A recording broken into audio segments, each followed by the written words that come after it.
उदगाव जिल्हा परिषद मतदारसंघातील अमोल चव्हाण यांनी पदभार स्वीकारताच जनतेच्या पाणी समस्येकडे लक्ष केंद्रित केले आहे। कृष्णा नदीची पाणी पातळी लक्षणीयरित्या घटल्याने शेतकरी व ग्रामस्थांमध्ये चिंतेचे वातावरण निर्माण झाले होते। कृष्णा नदीच्या पाणी पातळीत सध्या 12 फूट इतकी आहे। मागील आठवड्यात कृष्णा नदीच्या पाणी पातळीत 10 फुटाच्या खाली गेल्यामुळे शेतकऱ्यांसाठी चिंतेची बाब बनली होती।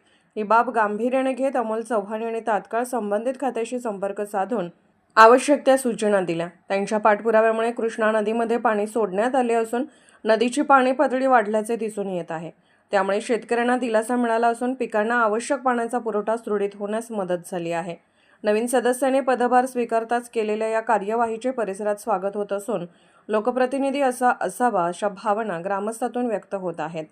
भविष्यातही मतदारसंघातील पाणी, रस्ते व मूलभूत सुविधांसाठी सातत्याने पाठपुरावा करण्याचा निर्धार अमोल चव्हाण यांनी व्यक्त केला आहे।